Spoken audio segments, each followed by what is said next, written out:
स्वागत है आपका टीवीएस टॉक्स यूट्यूब चैनल में। हम दोबारा हाजिर हैं अनुपमा के एक नए एपिसोड के अपडेट के साथ। तो उससे पहले अगर आप हमारे इस चैनल पर नए हैं तो हमारे इस चैनल को लाइक शेयर और सब्सक्राइब करें और बेल आइकन को ज़रूर दबाएं ताकि ऐसे ही रोज़ अपडेट्स आपको सुनने को मिल सकें। तो चलिए जानते हैं क्या कुछ हुआ है आज के एपिसोड में। टीवी सीरियल अनुपमा के आज के एपिसोड की शुरुआत आध्या से होती है, जो कि अनुपमा को ये कहती है कि मम्मी इसको रस्म की तरह मत समझो बल्कि एक गेम की तरह समझो। फिर सब लोग भी अनुज और अनुपमा को फोर्स करते हैं कि ये रस्म करने के लिए। तभी आध्या फिर से अनुज को लाकर अनुपमा के पास बिठा देती है। फिर अनुपमा और अनुज भी ये अंगूठी की रस्म करने लगते हैं। तोशु फिर ये सब देखकर बोलने लगता है कि जीते जी हमें क्या क्या देखना पड़ रहा है। एक नए नवेले जोड़े का भी इतना रोमांस नहीं होता होगा जितना इनका हो रहा है। फिर अनुपमा अंगूठी की रस्म को जीत जाती है। फिर सब लोग बहुत खुश होते हैं। शाहस वाले सब फिर वहाँ से चिढ़कर चले जाते हैं। इंदिरा जी फिर ये बोलती है कि बहुत रात हो गई है अनु, इसलिए चलो सब जाकर सोते हैं। फिर बाकी के सब लोग भी सोने के लिए चले जाते हैं। अनुपमा भी फिर अनुज को गुड नाइट बोलते हुए जा रही होती है। तभी अनुज उसका हाथ पकड़ लेता है और बोलता है कि कहाँ चली तुम, रोमांच तो अभी बाकी है। अनुज फिर से अनुपमा का हाथ लेकर उस पानी में डाल देता है और बोलता है कि फिर से खेला जाए रस्म। दोनों फिर से खेलते हैं वो रस्म और अनुपमा फिर से जीत जाती है और उसे अंगूठी मिल जाती है। अनुज फिर बोलता है कि तुम तो फिर से जीत गई, तुम तो कमाल हो यार, कैसे कर लेती हो ये सब। अनुपमा फिर ये बोलती है कि पर ये अंगूठी तो इस बार आपको मिली थी ना, तो इसका मतलब कि आप हार मान गए हैं ना। अनुज ये बोलता है कि मुझे तुमसे जीतना नहीं है बल्कि मुझे तुम्हें जीतना है, इसलिए अब रात बहुत हो गई है, अब तुम जाकर सो जाओ क्योंकि कल तुम्हारी बहुत ही ज़रूरी मीटिंग है मेहता जी के बेटे के साथ।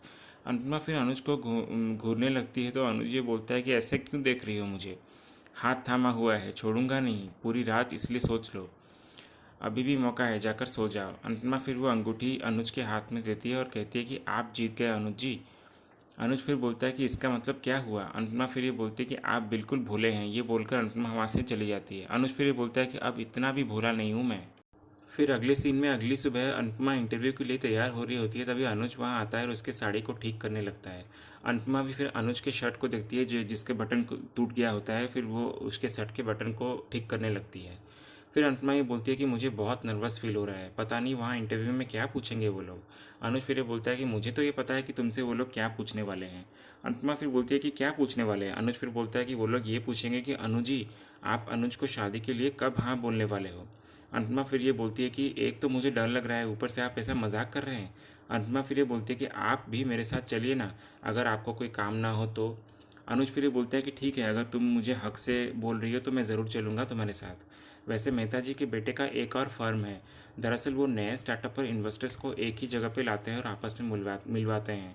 इसके लिए उनका एक मीडिया चैनल है जो तुम्हारा एक छोटा सा इंटरव्यू लेना चाहते हैं ताकि तुम्हें और एक नए इन्वेस्टर को एक प्लेटफॉर्म मिल सके और तुम लोग आपस में मिल सको। अनुपमा फिर ये बोलती है कि अगर ऐसा है तो आपको भी अपने स्टार्टअप के लिए इन्वेस्टर की ज़रूरत होगी ना। अनुज फिर ये बोलता है कि मैंने ऐसा सोचा तो था, लेकिन अंकुश और बरखा ने जो मेरा नाम आगे करके मेरी कंपनी का जो दिवाला निकाला है ना, मेरे नाम को फ्रॉड की लिस्ट में सबसे ऊपर ले आए हैं वो लोग। उसके बाद मुझे लगता है कि कोई भी नया इन्वेस्टर मेरे नाम पे इन्वेस्ट करना नहीं चाहेगा जब तक मैं अपना नाम क्लियर न कर दूँ और सारी सच्चाई उन्हें बता ना दूँ। इसलिए मैं सोच रहा था कि मैं क्या ही कर लूँगा। अनुपमा फिर ये बोलती है कि अनुज कापाडिया के नाम पे लगे कलंक को मिटाने के लिए अनुज को पूरी दुनिया के सामने आकर अपना ओपिनियन रखना ही होगा। आपको दुनिया को ये बताना होगा कि सच्चाई क्या है आखिर।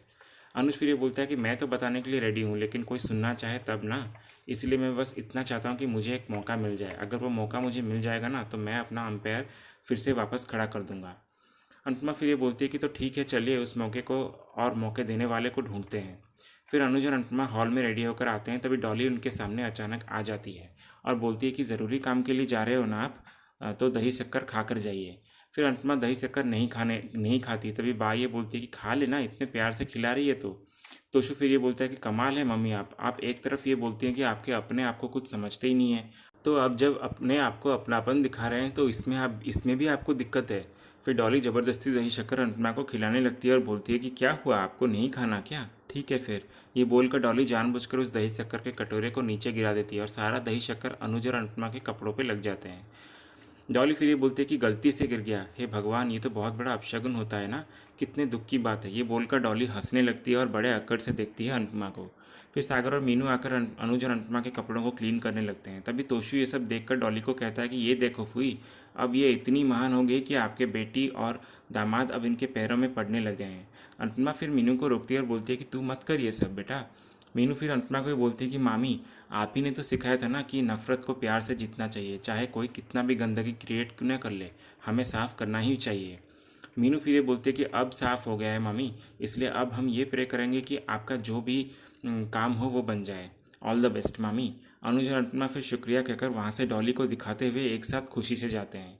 फिर दूसरे सीन में दिखाया जाता है कि मेहता जी के बेटे अनुपमा को ये कहते हैं कि मेरे पापा ने तो आपके बारे में खुद बताया था और मैंने खुद भी अनु की रसोई के बारे में बहुत कुछ सुना है, इसलिए मैंने सोचा कि क्यों ना आपके स्टार्टअप को थोड़ा बूस्ट किया जाए।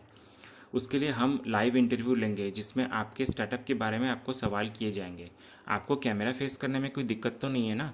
अनुपमा फिर ये बोलती है कि नहीं नहीं, कोई प्रॉब्लम नहीं है। फिर इंटरव्यू स्टार्ट होने लगता है और वो मीडिया वाले आकर ये सवाल करते हैं कि आपको अन्नू की रसोई का आइडिया कहाँ से मिला।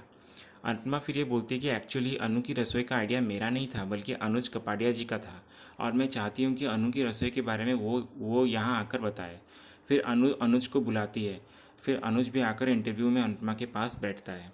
अनुपमा फिर उस मीडिया वाले से ये कहती है कि ये है मिस्टर अनुज कपाडिया। फिर वो मीडिया वाले ये कहता है कि इन्हें कौन नहीं जानता। अनुपमा फिर उनको अनुज की तारीफ़ करते हुए बोलती है कि बिज़नेस की दुनिया में ऐसा कोई नहीं है जो अनुज कपाडिया को नहीं जानते। पूरी दुनिया इनको जानती है। इन्होंने अकेले अपने मेहनत से एक छोटी सी कंपनी से पूरा कपाडिया एम्पायर खड़ा किया था।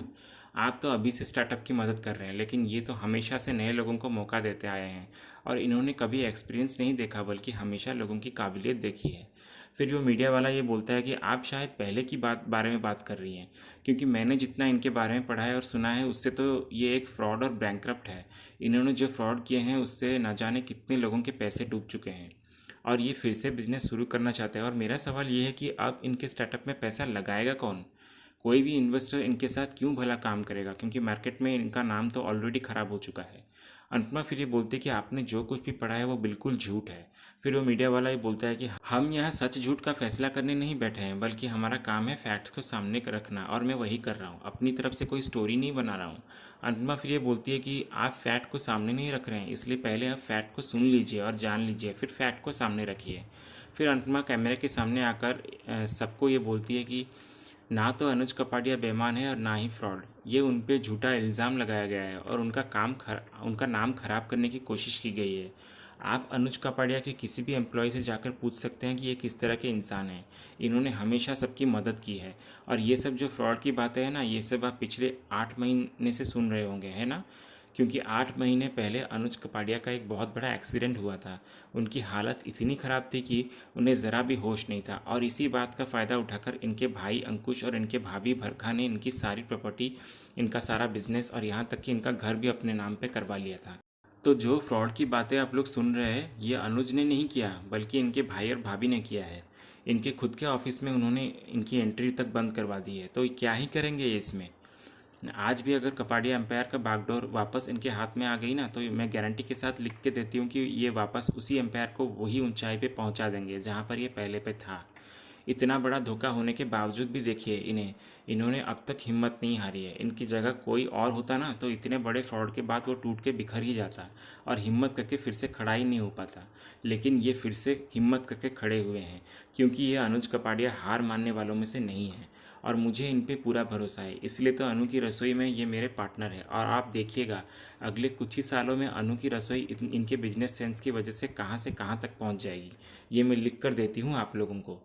फिर अनुपमा अनुज को भी कैमरा के सामने लाती है और उसका हाथ पकड़ के ये बोलती है कि बस एक मौका चाहिए और कपाडिया जी ये साबित कर देंगे कि अनुज कपाडिया क्या चीज़ है।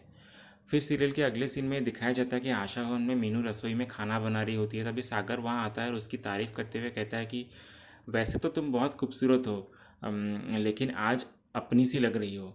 ये मांग में सिंदूर और मंगलसूत्र, ये बीवी वाला लुक तुम पे बहुत जच रहा है। मीनू फिर ये बोलती है कि फ्लर्ट कर रहे हो क्या मेरे साथ? सागर फिर ये बोलता है कि हाँ कर रहा हूँ, क्योंकि ये मेरा हक है अभी। फिर सागर मीनू के करीब आने लगता है तो मीनू ये बोलती है कि क्या कर रहे हो, ये कोई आ जाएगा सागर।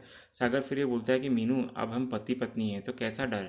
फिर ये सब डॉली देख लेती है और सागर को आकर गुस्से से बोलती है कि मैंने तुमसे बोला था ना कि मेरी बेटी से दूर रहना। मीनू फिर डॉली को ये बोलती है कि अब आपकी बेटी इसकी पत्नी है तो कुछ भी बोलना है तो मुझे बोलिए, इसे नहीं, और सागर की बेइज्जती में बर्दाश्त नहीं करूँगी। डॉली फिर ये बोलती है कि अपनी मामी की शह पर तू अपनी माँ को आंखें दिखाने लग गई है। एक बात अच्छे से याद रखना कि ना मैं तुझसे डरती हूँ ना ही तेरी मामी से। मीनू फिर ये बोलती है कि डरने की ज़रूरत भी नहीं है, सिर्फ समझने की ज़रूरत है। तो वो कीजिए ना आप मम्मी, ताकि इससे सबकी लाइफ और अच्छी बन जाए। पता नहीं मम्मी आप ऐसी क्यों बन गई है, पहले तो आप ऐसी नहीं थी। सच बोलूँ तो कभी कभी ये लगता है कि काश आप मेरी माँ ही नहीं होती, बल्कि मामी मेरी माँ होती। ये बोलकर मीनू सागर को वहाँ से ले जाती है। फिर वहाँ दूसरी तरफ अनुज अनुपमा को ये बोलता है कि अनु, ये इंटरव्यू तुम्हारे लिए था और तुमने खामोखा मुझे बुलाकर, तुम समझ रही हो ना मैं क्या कहना चाहता हूँ। अनुपमा फिर ये बोलती है कि अब से ये जो कुछ भी है वो सब कुछ हमारा है। अनुज फिर ये बोलता है कि शुक्रिया, तुमने अंदर मेरे लिए आवाज़ उठाई। अनु की रसोई के आइडिया में तुम्हारे भी बहुत मेहनत है, सिर्फ मेरा नहीं है वो। और तुम्हारे तोशु पाखी और शाहज वाले ने कितना डिमोरलाइज़ किया था तुमको, स्टॉल चलाती है ये बोलकर कितना कुछ कहा था उन्होंने, लेकिन फिर भी तुमने हार नहीं मानी, डट कर खड़ी रही उनके सामने। और अब देखो तुम्हारे अनु की रसोई अब कहाँ पहुँच चुकी है, इसलिए अभी और आगे बढ़ना है तुमको, थकना नहीं है, इसलिए अभी से खुश मत हो जाओ। अनुपमा फिर ये बोलती है कि अनुज एक बात बोलूँ। अनुज फिर ये बोलता है कि हाँ बोलो। अनुपमा फिर बोलती है कि पालन पोषण चाहे जो भी करे, जन्म देने वाली माँ का दर्जा कम नहीं होता, इसलिए अनु की रसोई के आइडिया को आपने जन्म दिया है। इन्वेस्टमेंट सिर्फ पैसों से नहीं होता, आइडिया से लेकर अनु की रसोई शुरू शुरू करने तक होता है। तो आपने इतना कुछ किया है तो आप कैसे कह सकते हैं कि आपने कुछ नहीं किया।